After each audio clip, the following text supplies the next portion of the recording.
Love this podcast? Support this show through the Acast supporter feature.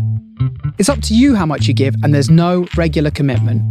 Just hit the link in the show description to support now.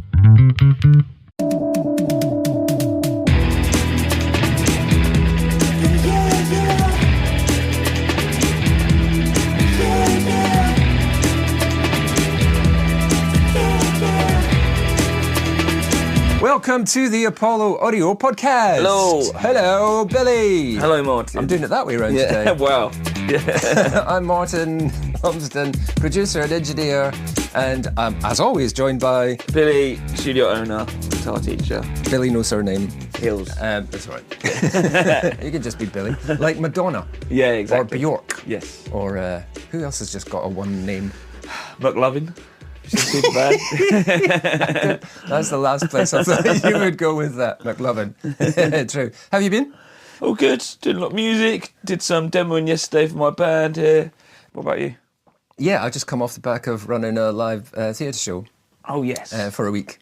So that enjoyable? That was intense. After about the first 3 shows, Yeah. it started to get enjoyable. Yeah, the first 3 shows was a bit stressful. But how's it all work?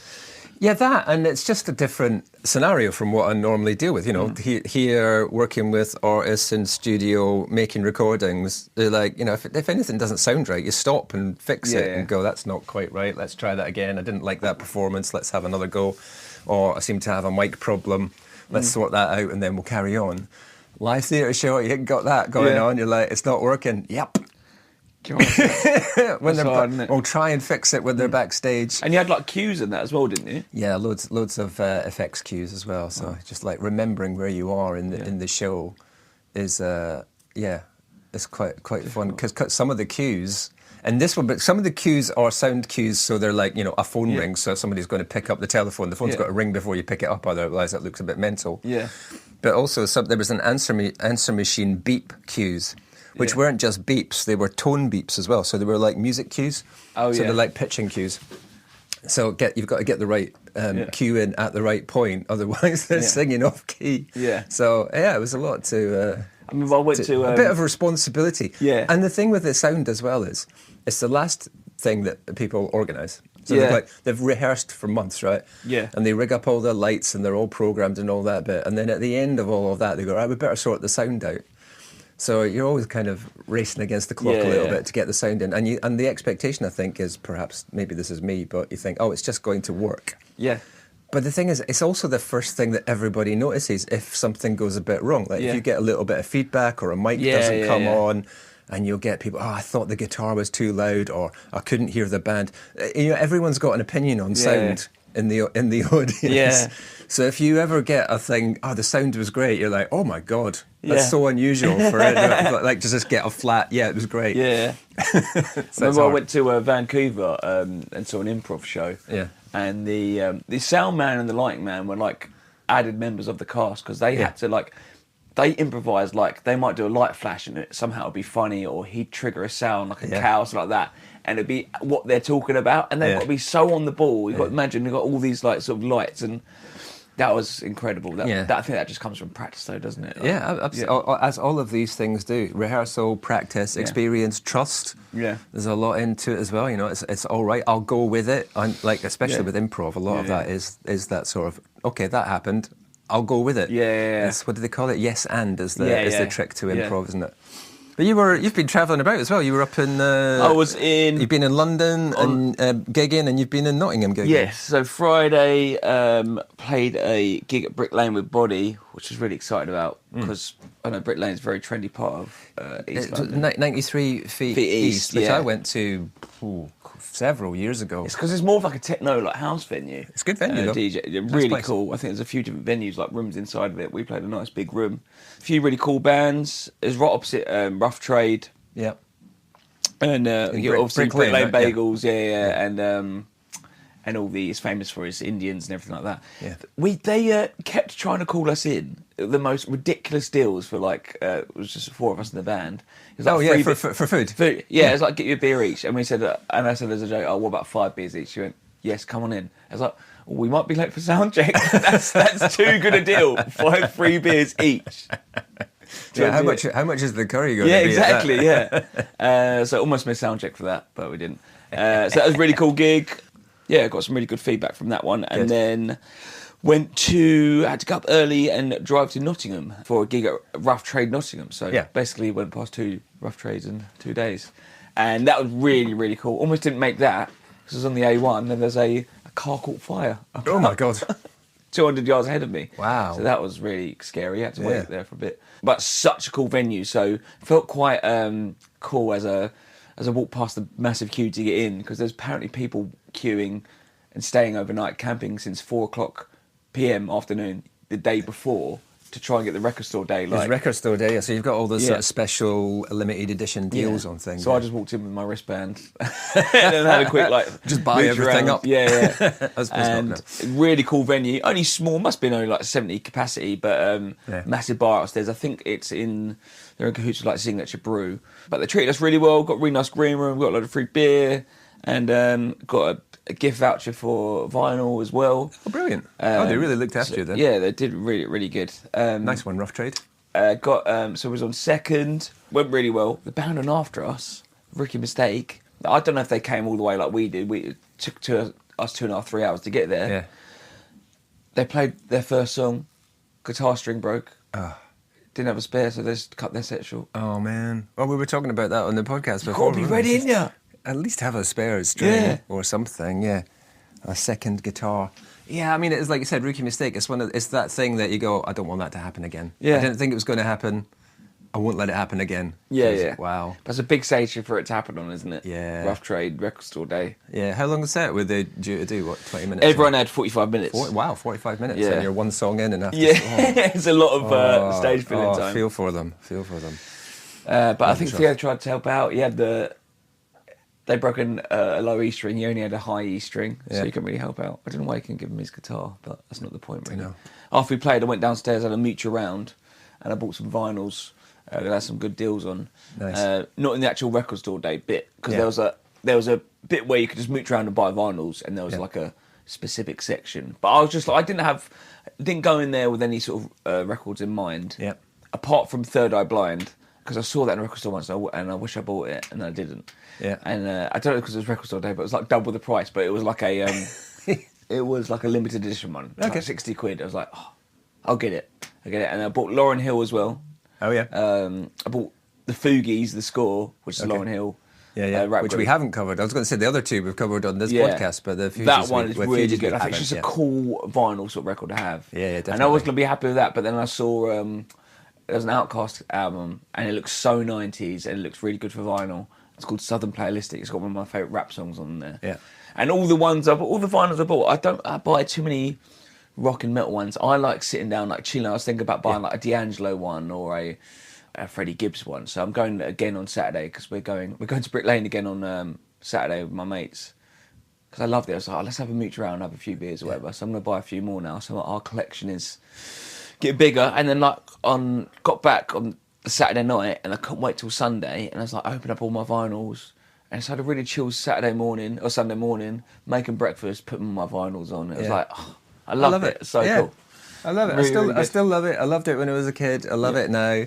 There's that, going to the shop. I went to Rough Trade East in Brick Lane a few years ago now, when I had sort of think I must start getting a few things again, and remember wandering around the shop saying, what am I going to buy? And there's like so many choices. What will I walk out the door with? I got OK Computer was actually what I ended up buying. But yeah, even getting them through the post. I've had last week Luke James Williams, who just put a podcast interview out with Luke, talking about his new album, Lime's Hotel. And we talked about Otis Redding's album that's on the Rolling Stone 500 list, Otis Blue. Yeah. Which, I mean, again, it's one of those kind of, that's a chill-out vinyl. Yeah. It's 1960s something, mono only. Oh, nice. Ever released version of it. But it's all these, like, Otis Redding songs. In fact, he doesn't do very many Otis Redding songs on it. Yeah. But he's actually a lot of Sam Cooke songs, and he does a version of Satisfaction by the Stones. Yeah. But he's also got his original version of Respect, which is Aretha Franklin's version, is probably better known, maybe. But the original Otis Redding, amazing. Anyway, great chat with Luke. Also about him making an album, because what artists today making albums so very well, so all that kind of everybody used to do it, but as we've talked about before, it seems to be a thing that artists still want to do. It's still the aspirational thing when you're making music to go, one day I'll have an album. So that's his second one. And just a little bit of shout out to a couple of releases. Again, I'll be getting this through the post next week. Dan Thomas, his album, and that was all recorded here at Apollo Audio, recorded and produced here in its entirety. And I think I didn't mention Common Orchid's Dreamer Reality single was out a couple of weeks ago. And he's back in. He's been back in, isn't he? He's back in, recording some new stuff. There's more singles coming out from Matt soon. And I've just finished. We'll talk about this a little bit more later when it comes out in the middle of May. But we just tidied up all the release for Bag of Bones' album, Lift Off. That is all now ready. The pre-order starts on the 30th of April. Cool. So I'll be talking a little bit about more of that. Are they doing any vinyl or anything? Yeah. Vinyl, CD, digital. Cool. Yeah. We should get them on. It's nice. And he's had, again, friend of the podcast, Lemmy Eaton. He's done all the artwork. For the album as well. That's so cool. He did a thing at a local record store, Fat Mod Records. Yeah. I think he did DJ and did artwork. Yeah. Did we speak about last week? There's going to be a new vinyl shop opening in Hartford. I know you've mentioned it before. I haven't seen any more about it. Next couple of weeks, apparently. Oh, cool. So that'd be good. Yeah, definitely. Because we did have the one opposite the theatre, which was it called Rossi's Attic? Yeah. Was selling vinyl, but they closed down sadly. Yeah. So it'd be nice to have a... Yeah, cool to have like a proper vinyl shop though. Yeah, because Fat Mod, great. They do pop-ups in the Beam Theatre occasionally, but they're based out at, on the main roundabout out at Ware. They're a little bit out the way. Stevenage, sort of. Is it a proper can you walk in and buy records? I think so. Yeah, I'm not entirely sure. I say it's a little bit tricky to. You have to sort of go there deliberately, which is definitely worthwhile. I mean, they're cool guys, and look out for the pop-ups in the theatre. But it'd be nice to have one that if you're just sort of wandering around the town and go, I'll just pop in, and accidentally spend £100 on vinyls. Oops, that's quite good. Love our local independent record stores. Long may they continue. Yeah, keep giving them a shout out. Rough Trade, still an independent. I've been going for years and years. Wow. Yeah. So yeah, it's amazing stuff. They've only got 4 shops in there. London, Nottingham, they've got one in New York. Yeah, I think so. One in Edinburgh or something? Not really sure where they all are. There's two in London, isn't there? Oh, is there? Yeah, I think so. East and West, I think. Oh, cool. I'm going to buy a D'Angelo one on Saturday. I don't listen to them too much, but that is the perfect sort of vinyl sort of album, chill sort of hip-hoppy. I think that, for me anyway. I think it stops it. It's still kind of the same. It's still kind of put this on and get vibey and all that bit, but it stops it having quite that. Oh, it's just background. Music is just background because you're interacting with it physically. Yeah, turning it and everything like that. Just a different experience. So I've got to build up my collection. And I completely love it. So yeah, I still love buying. I still love going to the shop. I said to you a couple of weeks ago, didn't I, about going into HMV in Stevenage and walking around with my HMV bag. Yeah, felt like I was a teenager again. That's what I used to do when I was a kid. So I loved it, but I said even the excitement of getting the door knock and there's an album being delivered. Yeah, I still love that as well. Those big brown cardboard things that they come in. Yeah, that's still exciting. I love it all. Cool. Shall we talk the albums? This week it's a Billy choice. I'm going to declare that up front. Does that mean you didn't enjoy it? It'll be no. Well, I was going to say it's more kind of the genre and time scale that kind of gives it away. I only listened to music between 96 and 2006, really. This is so 30 Seconds to Mars. Yes, A Beautiful Lie. Beautiful Lie. I chose this second album? Yes, second album. From it's Jared Leto, the famous actor, model, whatever. He has led an incredible life. Like, he's quite blessed. He's a good-looking man, isn't he? Yeah. He's a talented actor. Yeah. He's got amazing pipes, can write songs. Apparently, he's like, it's like worshipped. Apparently as well. He's got like this sort of like cult following where apparently he's like rented out islands before and people have like come and just like to like stay with him. Okay. So my friend told me that, so that could be complete bollocks. I haven't really looked into that any further. I haven't heard that anywhere. But okay. Fact check that one. Yeah. But this came out when I was like, what was it, 9, 10? Yeah. And it was just what I was into at that time, still am. And the reason we chose it is because they're coming to the UK to the anniversary of this album. Yeah. And another massive album they did was the one after this. Yeah. And it was one of my favourite albums growing up, but I still love it. And ever since they announced that they were going to do the tour last year in America, me and Jack was like, oh my God, they have to play the UK. Yeah. And I saw him off the album after this, must have been 2012. Yeah. And they were great. He's really, really good showman. I remember, because I was quite young when it came out, he came out at the sound desk in the middle. Everyone's looking at the stage with the lights on there, and he came out with an acoustic guitar in the middle. Oh, nice. So it was really cool. So it's an album that I've grown up with, and I know back to front. Yeah. And I was excited to get your opinion on it. Oh, is that what we're here for? Yeah. Because I know I like it. I was going to say, I wanted you to talk more about it. God, I'll say what I like more about it first then. First thing, because I haven't listened to it in a while, there's like tracks, there's not, all the tracks not on my playlist. Yeah. So a lot of ones are a repeat listen to, like The Kill is one of my favourite songs ever. Yeah. It's probably their most famous song, like emo anthem, always on like Kerrang, like you have like top 50 emo anthems, that was number one. It's a really cool video of The Shining as well. Yeah. The drums on that track and throughout it, his brother, I think it's Shannon, is the drummer. Some of my favourite drum beats ever. Like in the intro of From Yesterday, he's playing something called like a lineal beat where he's only playing one note at once. He's not playing kick and high at the same time. Boom, that's like it's sort of disco-y beat. Yeah. But it's so fast, it sounds like it's everything together. And it's so melodic and like rhythmic, and I love that about the album as well. And there's like stuff with like the other instruments, there's like bass delay on some of it. His vocals are incredible, like when he's doubled them up, it sounds like a whole like choir at some points. Yeah. And his range in vocals are brilliant. I do think it's a bit front-loaded. Towards the end, I think it got a little bit too cringe, a bit too emo for me. But there, I think some of the tracks are 10 out of 10. And then I think that sort of still makes a good album for the songs that are probably a bit more 5 out of 10. Yeah. But brilliant. I absolutely loved listening to it again. And Oh, good. I take you not so much. Well, no, it's just my first experience, really. Yeah. I've known, one of those things where I think, oh, I know this band, I know the name, I know Jared Leto, I kind of know all about it, but I don't, and yet I know nothing as well. It's like that name. I think my sister was heavily into 30 Seconds to Mars, probably around about the same time as you, so she would be talking about it. And I, as you said, I became more aware of Jared Leto as an actor. Even then, I'm not sure I've seen him in a movie. So I think he's an actor before this. So he was. I think I saw that when they were sort of starting the band or getting their sort of first contracts and promoting the band.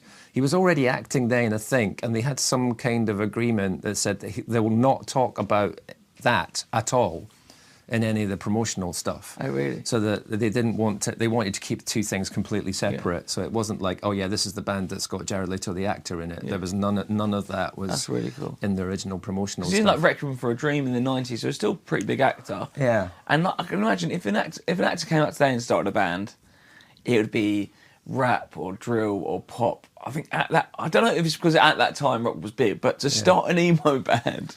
It always used to be a little bit of a joke as well, actors wanting to be in bands. What was that, Dog Star, Keanu Reeves? Keanu Reeves' band, I think, what's his name, Russell Crowe's got a band. Yeah. And yeah, so they're a little bit of a, it used to be a little bit of a joke, kind of, you can't really do this. Yeah. And I think the ongoing joke was that everyone who's an actor wants to be a rock star and everyone's a rock star wants to be an actor. Yeah, it's like, they can't be happy with the thing they're doing. Yeah. So you always end up with rock stars in movies and and vice versa. But so even then, I'm thinking, I'm not sure I can't remember seeing anything. I know he's an actor. I cannot think of anything that I've seen that he's in. Yeah. I know what he's in, but I don't think I've seen any of them. Yeah, he plays the Joker. Played the Joker in sort of the Batman movies. Those ones I've not seen. Those DC Universe Batman. He took method acting too far on that one, apparently. So I heard. But that's all I really know. Having said that, there were songs on this album that sounded really familiar. And I wasn't 100% sure if that's because I'd heard the song or because I just understood the genre. Because I've heard songs like this. Yeah. But they were really good examples of the genre because I was like, oh yeah, this is really good. Like you said, The Kill and what's the other? From Yesterday. Yeah. Beautiful Lie. And Beautiful Lie themselves. They're the main three singles, yeah. That they were, so definitely it was like, I feel like I've heard this before. But I couldn't separate whether I actually had heard those individual songs before or just songs like them. And that's not, I don't mean that as a criticism of them because that's just as easily other people copying 30 Seconds to Mars, probably more likely, rather than them copying anyone else. But it does have that, they've done that sound really well, if you know what I mean. It's like it's in that kind of ballpark of this is a real, like I said, 10 out of 10. Good example. If you like this kind of stuff, this is a really good version of that kind of stuff. I was struggling a little bit this week. I didn't feel that I had enough time to properly give it all of my attention this week, which I felt was a little bit of a shame, because I think I might have got into it a little bit more if I had done. But I suppose my overall feeling of it was, this is good. I like it. Yeah. But I'm not completely taken by it. It's like, okay, yeah, it's good. Yeah. Okay. Yeah, well done. Yeah. But I've had 21 years with it, and maybe if I came into it like you did, and just listened to it, I might have the same thing. But it's so different with the nostalgia, isn't it? And you know, oh, that snare fill there or whatever. You've listened to it so much, you know everything about it. Yeah, and you know the songs, and like I said, you've seen them live. It becomes part of your peer group. You know, you're sort of immersed. You're singing along. You know the words. Yeah. You've got all that emotional connection from the gigs and stuff like that. This is me. They're talking to me. Yeah. I've had that same thing with other bands in the past. Yeah. So I could be, why do you like this? I don't know. It just speaks to me, man. So I feel a little bit. I just didn't have the time to properly give it my attention this week. So I've given it. Feels like a sort of a cursory run through, which is unfair. Yeah. So I have listened to it, but not properly. Yeah. Whereas I've tried to give other albums a little bit more of a bit more time. Yeah. But yeah, it felt hard because I thought, this is all right, but I don't feel like I'm massively missing anything. Also, by not. I don't think it's your particular genre, and I know you said you felt like you've heard it even without knowing the song, sort of, because that's genre. But I do think they're sort of, I'm not saying completely unique. They're an emo sort of band of that sort of alternative rock genre. But I think his vocals and the drums, like I said, does separate them. The highs and lows. They've got a very like 30 Seconds to Mars sound where it can like drop. Like the bridge is very like big vocally and like massive sort of sound. That's what makes them unique. That's why I love them. I think it's so cool. And I think that's what I mean is I didn't have enough time to pay enough attention to hear what was different about them, rather than it just being, they're Smashing Pumpkins or and when he does shout, My Chemical Romance, that kind of that kind of they're there. When he shouts, I think it's still melodic as well. He's got amazing pipes. He's like his range, because I remember sticking it on the car when I must have been 10 or whatever when it came out. Yeah, and it didn't feel like shouting to me. But when I put it on, like, Mum was like, turn that off. It's like 8 o'clock in the morning, Billy. I was like, he's just singing loudly. Like, I still think it was like melodic to my ear. If you're in that sort of realm of music. Yeah, I'm sort of amazed by the stuff that my mum particularly just put up with us playing in the car. When I think about what she actually liked to listen to and what we played in the car. It's like, respect, Mum. Thanks for that. I was brought up with this, and it's that time where rock and metal was massive and hip hop and stuff like that. And Rick Beato did another interesting rundown the other day of the top 10 tracks in America. And it was just so... Yes, the global Spotify list, And it was just all right. There was just nothing like... I get a lot of it now, and he was right about it. It's like... It was some great production on it. Yeah. But it's like 2 chord stuff. It's like, where's the change? Where's like the dissonance on something? Where's like... Yeah. It's just a bit too...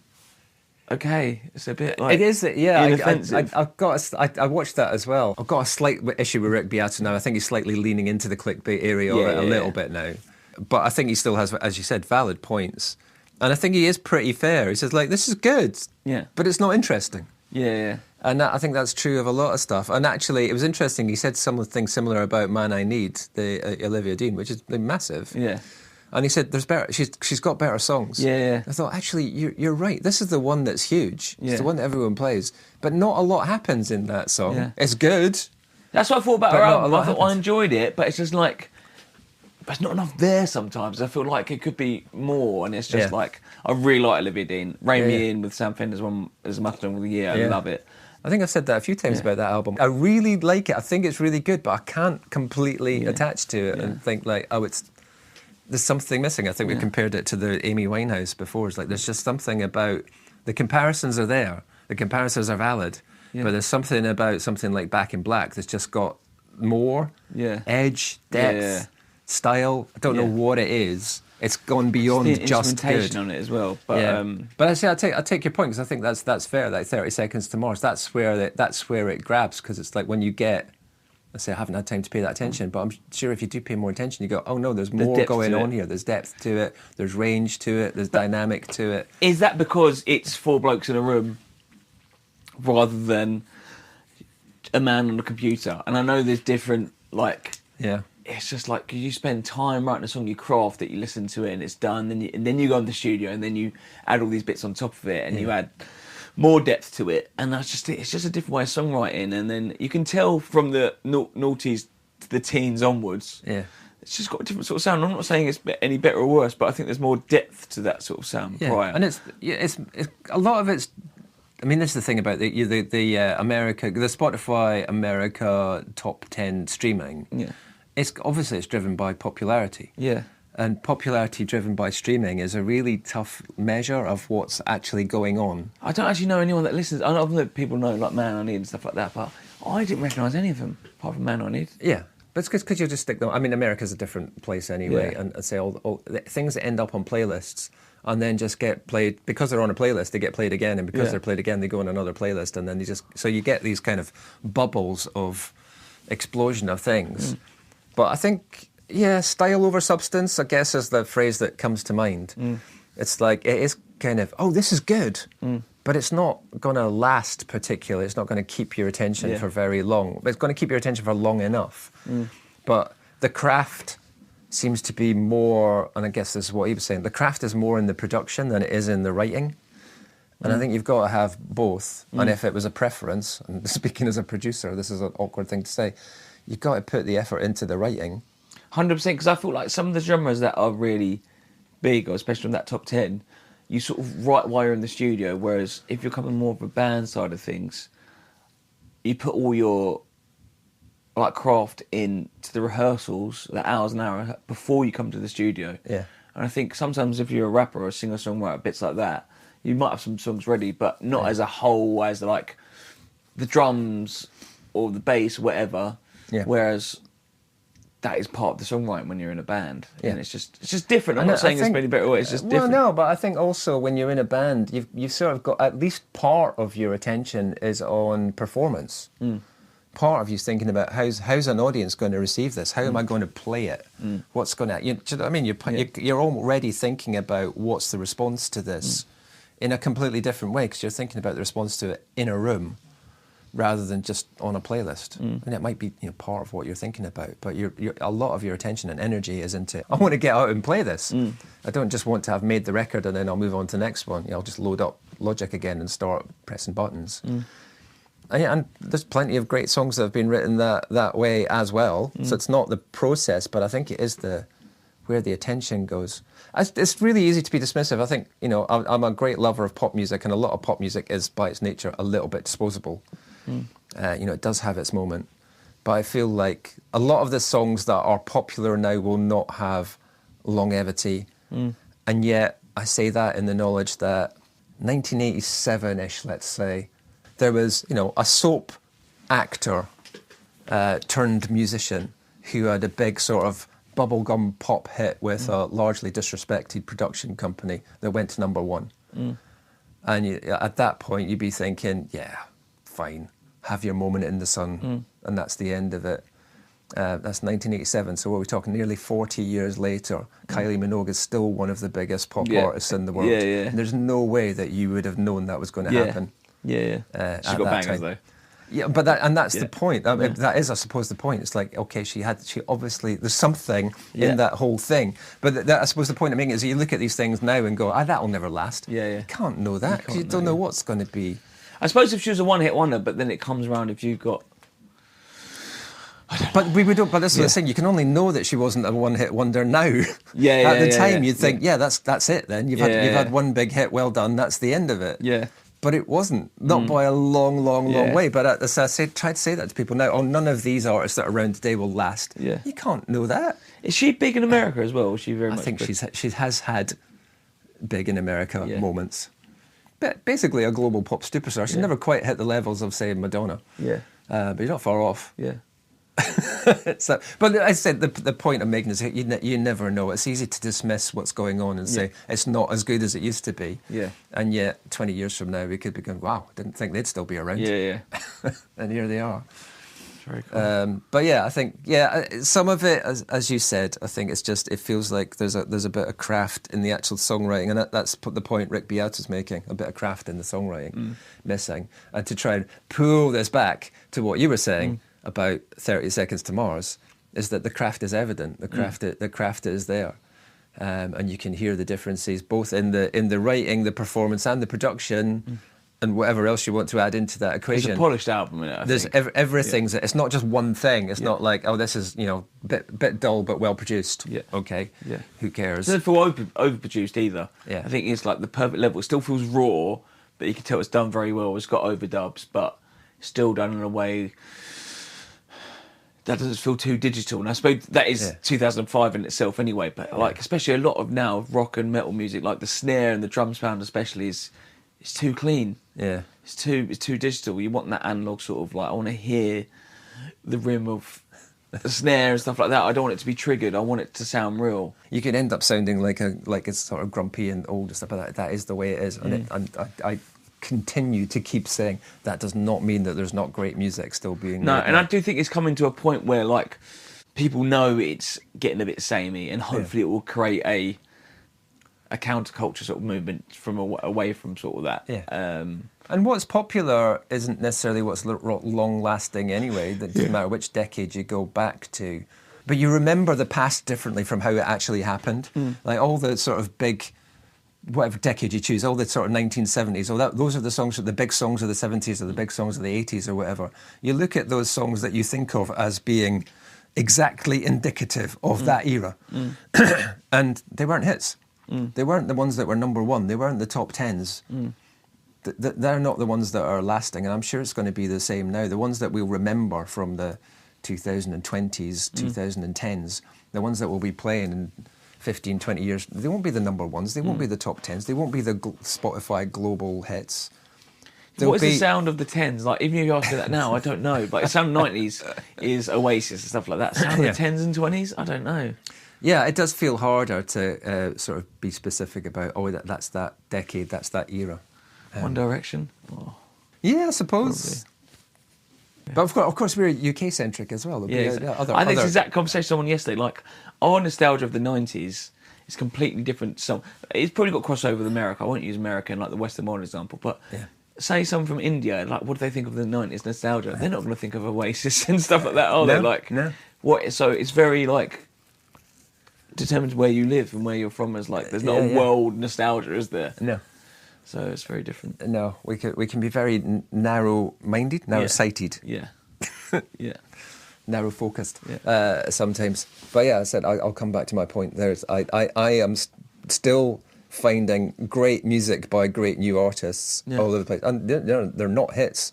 Yeah. I said Luke's album, Lime's Hotel. I think it's a great album. Yeah. It will not be bothering any charts anywhere soon, but he's doing all right. He's got his fan base, his Patreon channel, and I'm not saying that's enough for him, but that's where his focus is. It's like, well, that's where I start, and we've said this before. Start there. Not interested in global domination, because I can't have global domination unless I've already got fans. Yeah. So. But then if he did have backing of a record label with the same songs, he probably could have. But like, it's just getting it out there is the thing. Yeah. Oh, I did want to say, you were saying about, should we talk about anything else? Did you see the story about Geese this week? No. We've talked a bit about Geese and like being like really popular and where did they come from. That there's been a backlash is a little bit strong, but people have sort of done a little bit of digging and said, oh yeah, it was just basically an immensely good marketing campaign that brought them from nobody knows who they are to everyone knows who they are. Really? It's basically a lot of plants of stories in social media, effectively positioning them as everyone's already loving this band.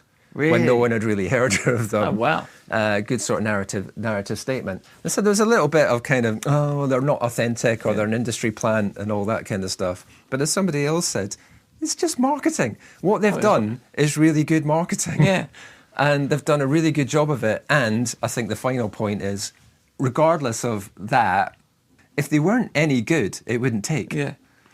Yeah, so, and imagine you can't have great marketing of a bad band and have you be popular. Yeah. You can do great marketing on a great band and then you move into that kind of, now we're really good. So you I can't need to imagine they're going to lose any fans over it. Like, I love their music, but the fact they did marketing, I can't listen to them. You know what it's like. You will get some people who will go, they're not what I thought they were. You know, it's like when your favourite band gets pop or gets signed or becomes mainstream or whatever. You go like, they've sold out. Yeah, it's that. There will be people who have a version of that. But I said to be fair, they was like, so it's not quite what we thought. But so what? Yeah, it's like it was just. They've grown on me. They did a great job of their marketing. Yeah, and so many people have said, I mean, it's like, is it collective blindness, or can you be tricked into liking stuff just because people tell you they're popular? I think maybe to a degree, but it won't last. You assume they're already good. Yeah, and I think peer pressure does make a difference. Everyone's telling me this is good, so I should check it out, and that's kind of where we ended up as well. I've suddenly heard of Geese. Should we check it out? Yeah. And you do, and then you make your own choice. But I don't think you can like something just because you're told that other people like it. No. Definitely helps, though. Yeah, definitely. What's popular definitely counts, because you don't want to miss out. Yeah, exactly. Wow, we covered a lot of ground there. Wow. That was good. We'll be back with another discussion next time. We had a bit of somewhere in the middle of that. We did talk about 30 Seconds to Mars. I really liked it, by the way. Yeah. I think it's really good. I don't think it's a perfect album. I think there's a couple of fillers on there, but I think the singles and a few of the album tracks, especially the Fantasy, Unreal track, proper like deep cut album track, I think is beautiful. Yeah. I like to. Is that the last track? I thought the last track reminded me of Bjork. Yeah. I think that's where it fell off for me. That's that kind of style. Yeah. I think I would like to give it a little bit more of another listen, probably on the back. Partly because I didn't feel like I gave it enough time, and also on the back of this discussion as well. I think you've got one in the bag now. I probably missed something. You can pull out a Martin D cup now. Martin D cup. We'll have a think. Thanks for listening. You can find us on Instagram at Apollo Audio Podcast. You can write to us an email. Tell us what you think of this show. Write us a letter, why don't you? Snail mail. You can find all the details. Write to us, apolloaudiopod@gmail.com. And more importantly, as I always say, if you are a musician interested in being a musician, if you want tuition, performance, recording, rehearsal, apollo-audio.co.uk is the place to go. See you next time. Thank you all.